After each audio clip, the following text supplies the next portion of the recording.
Saludos, bienvenidos a Verbum, que se dirige al licenciado José Enrico Valenzuela Alvarado. Y como conocen, nuestro proyecto de Verbum Estudios Jurídicos comprende distintas áreas, sobre todo en el área internacional, lo que conlleva la política y el derecho internacional y áreas económicas que están siendo impactadas por el conflicto que ahora se avecina y que está ahora mismo ocurriendo entre Rusia y Ucrania. Para poder hablarnos con más detalles sobre la historia y sobre el cómo, el por qué esta situación tensa que se está ahora desencadenando en esta área, nos va a explicar en detalle el profesor José Rivera, como conocen, catedrático de la Universidad del Sagrado Corazón, al igual que en otras universidades, y colaborador de Verbum aquí en Puerto Rico. Bienvenido. Saludos, José Rico, y saludos a todos los que nos están viendo. Es un placer estar aquí y me entusiasma mucho seguir colaborando con ustedes aquí en Verbum. Bienvenido, doctor José Rivera. Y nos gustaría que, en principio, para que el público que nos está viendo pueda entender en cierta medida el origen, claro, contemporáneo, del siglo XX y cómo fue que Ucrania y Rusia, en cierta medida, el origen de toda esta controversia y cómo y el por qué ha llegado hasta la invasión al día de hoy. Así que vamos a ir por parte, de manera que nuestro público que nos sintoniza pueda entender el origen de esta controversia. Claro que sí. Al principio de todo esto se dio hace 30 años con el advenimiento de la independencia de Ucrania. Una vez la entidad anterior, la Unión de Repúblicas Socialistas Soviéticas, o la URSS, implotó, esta unidad se convirtió en 14 entidades fragmentadas, es decir, 14 repúblicas independientes, que incluye obviamente Rusia o la Federación Rusa, Ucrania, Kazajstán, Uzbekistán, las repúblicas del Báltico, Lituania, Latvia, Estonia, y claro está, otras repúblicas del centro de Asia. En total, unas 14 repúblicas. Ahora, Ucrania adviene a su independencia en 1991 y desde entonces ha tenido una trayectoria bastante accidentada, no solamente como entidad independiente, es decir, un país soberano dentro de la comunidad internacional, sino que a través de toda esa trayectoria ha tenido su historia ha estado ante la sombra de lo que es la Federación Rusa. Ucrania existe en una región importante del este de Europa que tiene una salida importante y estratégica a lo que llamamos el Mar Negro, en inglés de Black Sea, el Mar de Azov, y claro está la península de Crimea, que es importante en términos estratégicos y en términos comerciales para Rusia. Así que todo lo que ha hecho Ucrania en estos últimos 30 años de historia siempre ha tenido un referente ruso, o siempre ha estado bajo la tutela o la sombra rusa. Queriendo salir de esto, Ucrania ha tratado en estas últimas décadas de acercarse a Occidente, o lo que llamamos a veces en las relaciones internacionales la zona euroatlántica. ¿Qué significa eso? Europa, Estados Unidos, Canadá, y básicamente implica una membresía en la alianza militar, la Organización del Tratado del Atlántico Norte, y claro está también entrar a este consorcio de países llamado la Unión Europea.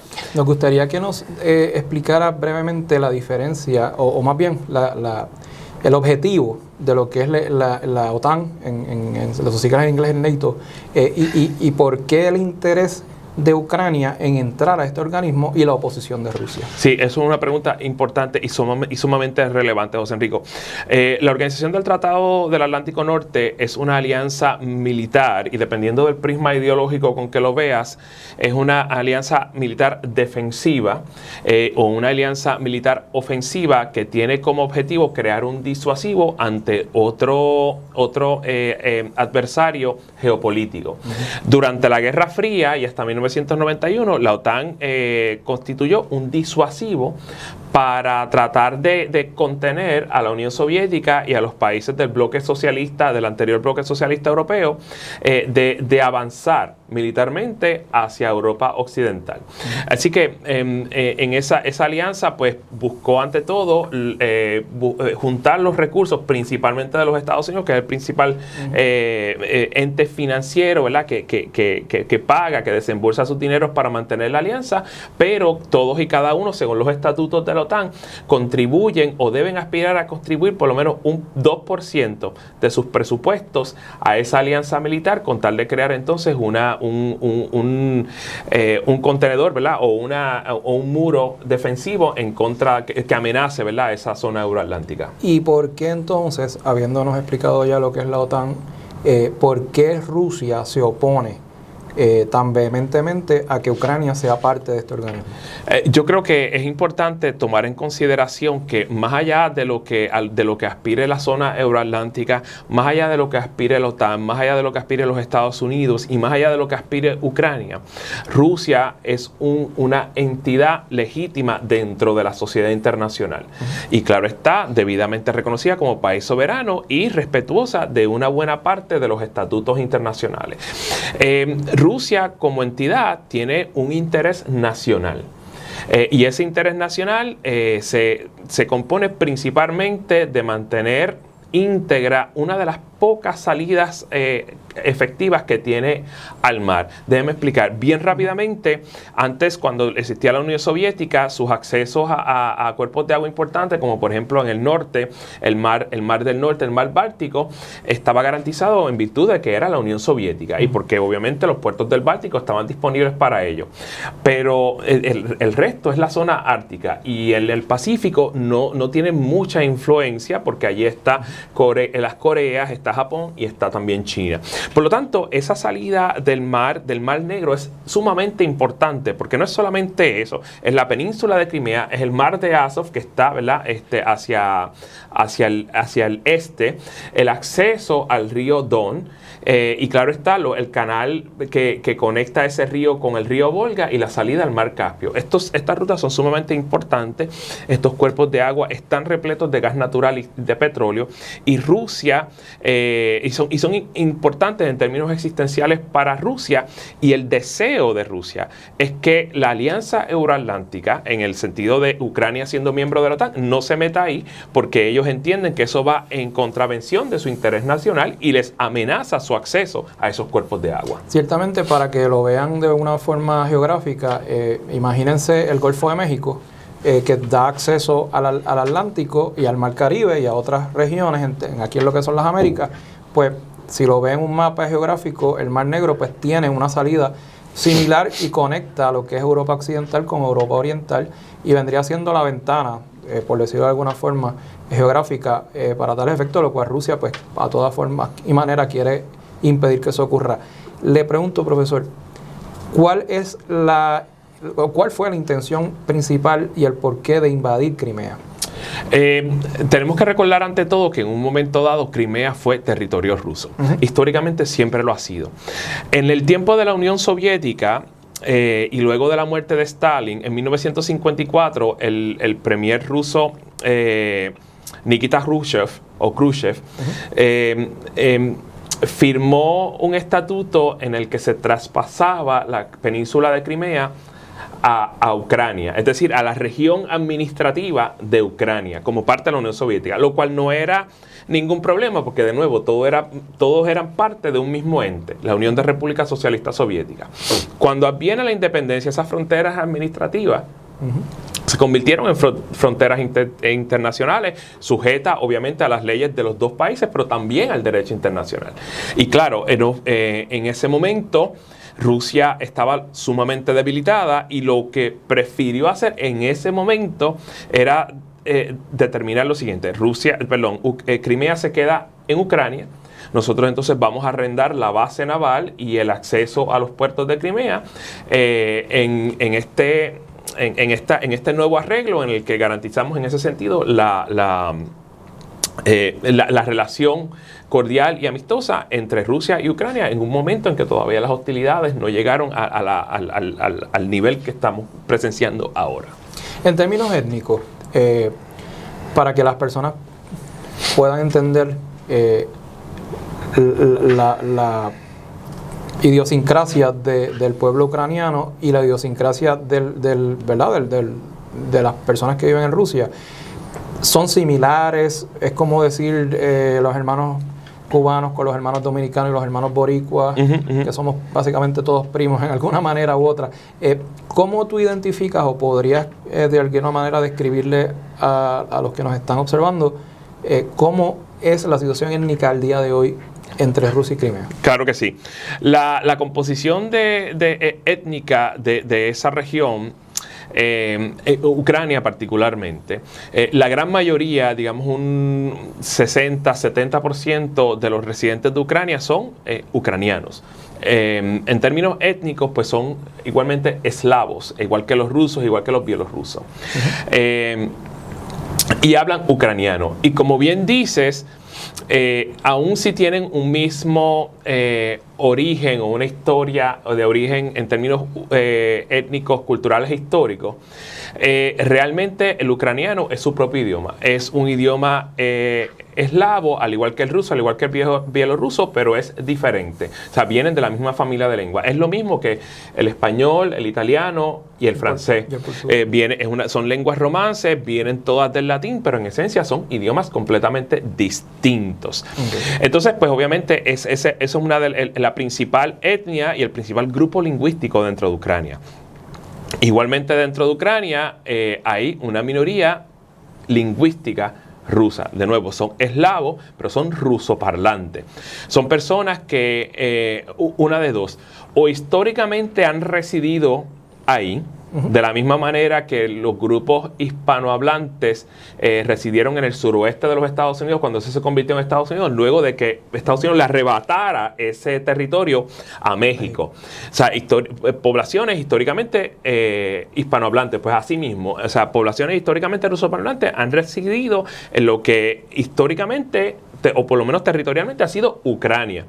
Así que son rusoparlantes, de nuevo, étnicamente son igual también eslavos. Por último, y en la península de Crimea existe una minoría tártara. Los tártaros son un pueblo y una etnia que son primero, ¿verdad? Hablan una lengua turcómana, es decir, o Turkic languages en inglés. Y son esencialmente primos de los turcos, de los kurdos, de los turkmenos. O sea, es un pueblo turcómano, turcohablante, en ese sentido. Y en un momento dado, pues fueron importantes, formaron parte del ejército imperial ruso, del ejército imperial, el ejército soviético, y fueron muy maltratados en un momento dado del periodo de la Unión Soviética, especialmente por Stalin, que los expulsó de la península de Crimea, y quedan muy pocos todavía. Nos gustaría que también nos hablara brevemente, yéndonos ya un poco más atrás, ya que mencionas a Stalin y lo que fue en su momento de la revolución bolchevique y toda lo que ocurrió en la Segunda Guerra y por qué, si es que puedes explicarnos, por qué siempre se le ha imputado a Stalin de esas, diría yo, acusaciones de genocidio en distintas áreas de Rusia, claro, para poder expandir el territorio. ¿A qué se debe eso? Y si en cierta medida todavía queda algo de ese resentimiento en estas otras repúblicas que en su momento pertenecieron a la Unión Soviética. En efecto, sí, todavía queda algo de ese resentimiento y es la segunda razón por la cual existen rusoparlantes en todas las exrepúblicas soviéticas. Y es una política sistemática de rusificación. Entonces, cuando existía la Unión Soviética, a partir de Stalin empiezan a mover población rusoparlante a todas las unidades que componían la URSS.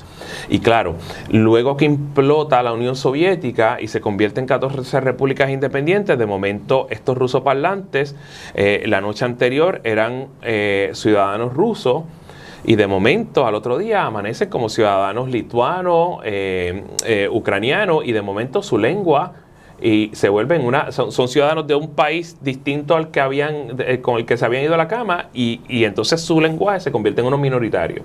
Y eso fue parte de una política sistemática de rusificación que trató Stalin de implementar en los años en el que estuvo al mando de la Unión Soviética, y básicamente es como una especie de limpieza étnica.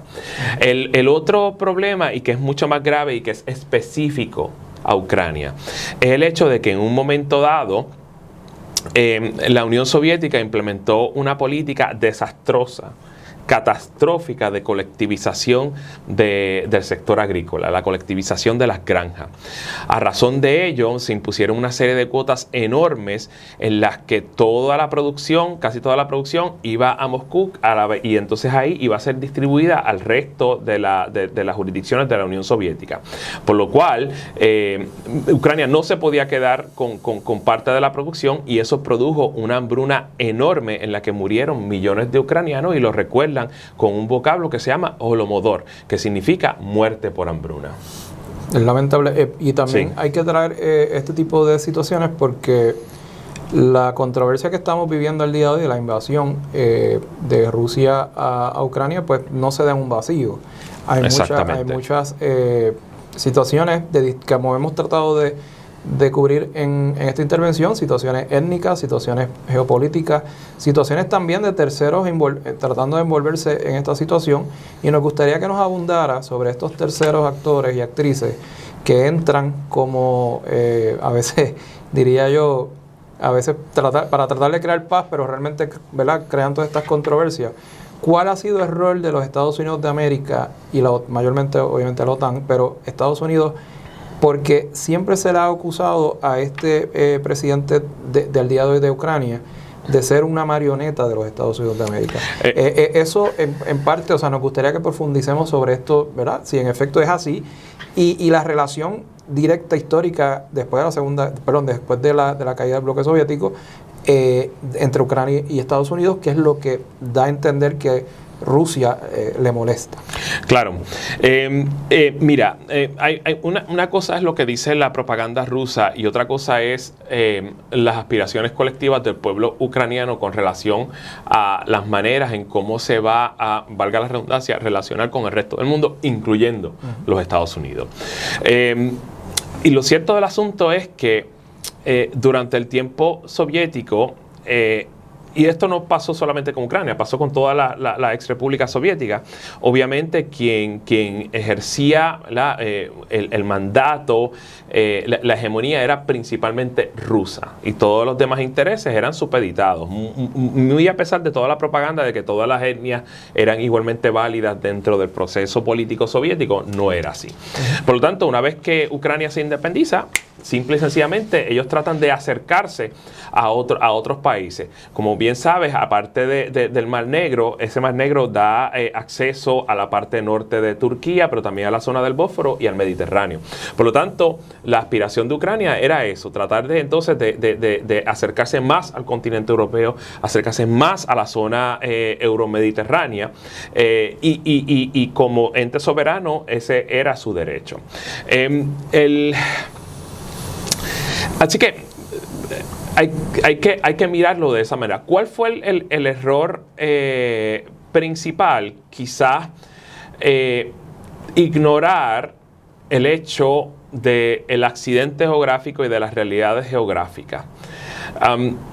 Tú puedes aspirar a algo, pero no puedes ignorar al vecino que tienes al norte.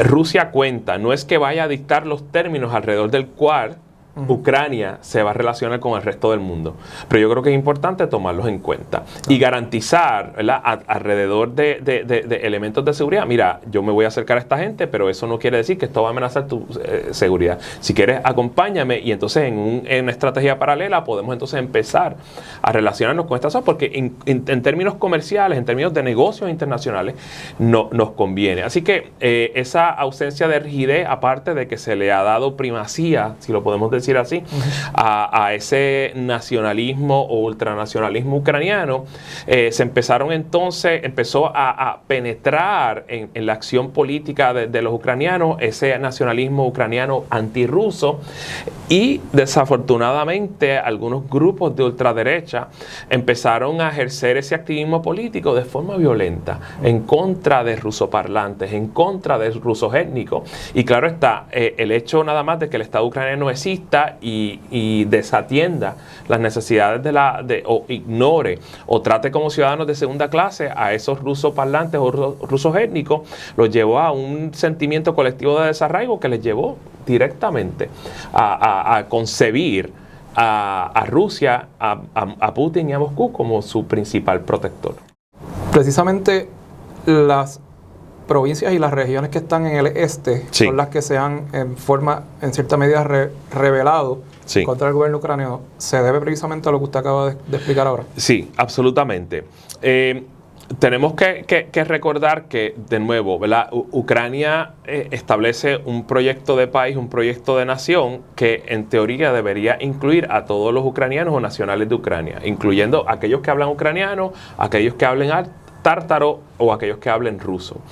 Pero en la realidad, la implementación de ese proyecto le brinda primacía a los ucranianos, ignorando en ese sentido las aspiraciones y necesidades de los rusoparlantes en el este, que no solamente se sienten abandonados por un Estado que sistemáticamente discrimina con ellos o discriminó con ellos por hablar ruso, ¿verdad? Porque contrario a como hace en su caso los Estados Unidos de América, muchas veces los anuncios de servicio público, los servicios gubernamentales, se dan en varios idiomas.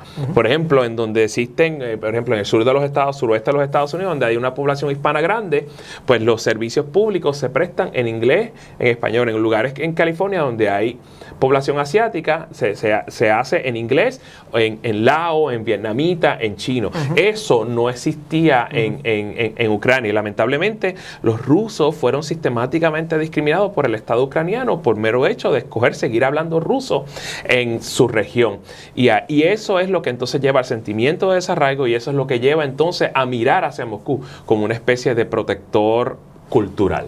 Definitivamente. Y en términos de los estatutos de Roma, cuando obviamente cae la Unión Soviética entre Ucrania, ¿qué explicación ha dado Ucrania? Obviamente Rusia no está en esto, pero ¿qué explicación ha dado Ucrania para no entrar en el Estatuto de Roma? Razón por la cual no puede entrar la Corte Internacional a poder, en cierta forma, juzgar. Sí pudiera investigar, pero no hay accountability o no hay rendición de cuentas por parte de Rusia, ni tampoco Ucrania. Y vemos cómo se recrudece el conflicto y vemos las imágenes tan crudas, pero la gente se pregunta, ¿quién responde? Claro. Las razones por las cuales pueden ser varias razones. O sea, las razones por las cuales Ucrania no se adhirió al Estatuto de Roma y forma parte o reconoce la jurisdicción del Tribunal Internacional de Justicia en su territorio puede ser variada. Muchas veces el celo por adquirir la soberanía implica que muchas de estas cosas las vamos a rechazar de inmediato porque podrían en ese sentido violentar la soberanía. Entonces hay que tener mucho cuidado. Quizás es un tema que en un momento dado se descuidó y que lamentablemente porque no se abordó en el momento oportuno, en el sentido del timing, ahora constituye un problema. Porque ninguna de las dos entidades o las partes reconoce la jurisdicción y los estatutos, ¿verdad? Que hacen que el Tribunal el Tribunal Internacional de Justicia funcione. Y eso es un problema que probablemente deberíamos discutir con más detenimiento. Pero de nuevo, en algunos casos, como por ejemplo los Estados Unidos de América, que no reconoce tampoco el Estatuto de Roma, es porque se piensa desde adentro que el sistema jurídico legal o el andamiaje jurídico legal de los Estados Unidos es lo suficiente como para ventilar y adjudicar en caso de que ocurran controversias.